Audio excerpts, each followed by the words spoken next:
Our topic is abnormal molecular mass. हमने colligative properties करी थी। 4 कोलिगेटिव प्रॉपर्टीज़ हैं जो नंबर ऑफ पार्टिकल्स पे डिपेंड करती है। Lowering in vapour pressure, elevation in boiling point, depression in freezing point and osmotic pressure. हमने सभी का यूज़ करके जो हमारा डिज़ोल्व्ड सॉल्यूट है उसका मॉलिक्यूलर मास कैलकुलेट किया था। लेकिन ये जो कोलिगेटिव प्रॉपर्टीज़ हैं ये डिपेंड करती है नंबर ऑफ पार्टिकल्स पे, या फिर कह सकते हो आप नंबर ऑफ मोल्स पर। मान लीजिए आपने 1 मोल NaCl ले लिया, सोडियम क्लोराइड 1 मोल। ओके, 1 मोल का मतलब 6.022 इंटू 10⁻23 पार्टिकल्स थे इसमें। लेकिन जब आपने डिज़ोल्व करा तो ये टूट गया Na पॉजिटिव और प्लस Cl नेगेटिव। तो आप यदि देखिए एक अगर मॉलिक्यूल NaCl का डिसोसिएट हो रहा है तो एक तो Na पॉजिटिव बन रहा है और एक ही Cl नेगेटिव, मतलब एक डिसोसिएट हुआ और कितने मॉलिक्यूल बन रहे हैं आपके? 2। तो लिया तो आपने एक मॉलिक्यूल था, लेकिन सॉल्यूशन में जाते ही कितने मॉलिक्यूल आ गए? 2। तो अब आप यदि किसी भी कोलिगेटिव प्रॉपर्टी का यूज़ करके NaCl का मॉलिक्यूलर मास कैलकुलेट करोगे तो वो सेम नहीं आएगा। जो एक्चुअल मॉलिक्यूलर मास है वो डिफरेंट आएगा। क्यों डिफरेंट आएगा? क्योंकि आपने डाला तो 1 मोल था और एक के कितने मोल हो गए आपके? 2 मोल। क्योंकि कोलिगेटिव प्रॉपर्टी डिपेंड करती है नंबर ऑफ पार्टिकल्स पे। नंबर ऑफ पार्टिकल्स अगर चेंज हो गए सॉल्यूशन में जाते ही तो मॉलिक्यूलर मास भी चेंज हो जाएगा। इस तरह से जो मॉलिक्यूलर मास आपका आएगा वो नॉर्मल नहीं आएगा, वो एक्चुअल नहीं आएगा, वो डिफरेंट होगा। या तो कम होगा या ज़्यादा होगा। अब हम वो केस देखेंगे कि कम कब होगा और ज़्यादा कब होगा। पहले आप यहाँ पर देखिए, ये जो कोलिगेटिव प्रॉपर्टी है ये देखिए, मान लो नंबर ऑफ पार्टिकल बढ़ गए तो ये जो नीचे वाली प्रॉपर्टीज़ हैं ये सब बढ़ जाएंगे।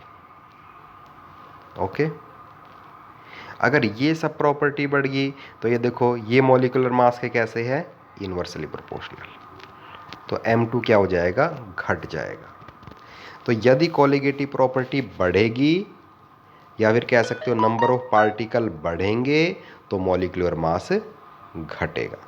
जैसे एसिटिक एसिड है, फॉर्मूला है CH3COOH। इसका मॉलिक्यूलर मास कैलकुलेट करो ज़रा। 12 प्लस 3 प्लस 12 प्लस 32 प्लस 1, देखो कितना आया? ये आएगा आपका 60। ये एक्चुअल है किसका मॉलिक्यूलर मास? एसिटिक एसिड का। लेकिन जब हम इसको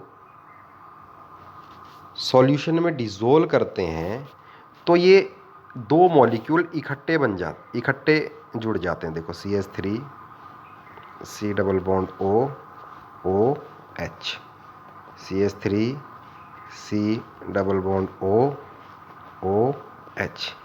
यहाँ पर हाइड्रोजन बॉन्ड बनता है। तो 2 मॉलिक्यूल का कितना मॉलिक्यूल बन गया है? एक बन गया। 2 पार्टिकल्स का 1 पार्टिकल बन गया।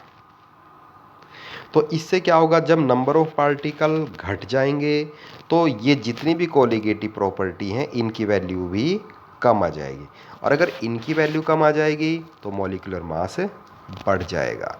तो यदि मैं किसी भी कोलिगेटिव प्रॉपर्टी का यूज़ करके एसिटिक एसिड का मॉलिक्यूलर मास कैलकुलेट करूं तो वो 60 नहीं आएगा बल्कि इससे डबल आएगा। कितना आएगा? 120।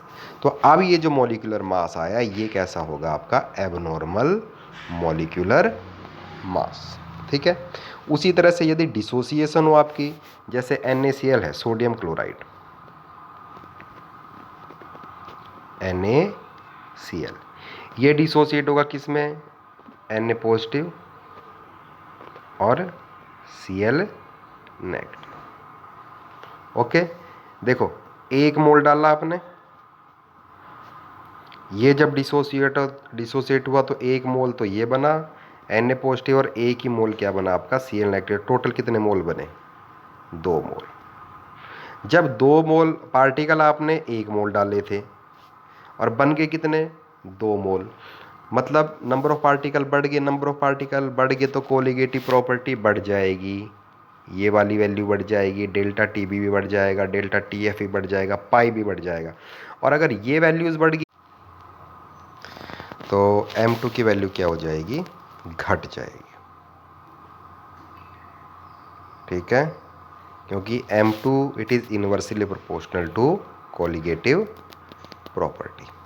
तो इसका मतलब ये हुआ कि अगर आप कोई साल्ट डालते हो, यदि उसमें डिसोसिएशन होती है,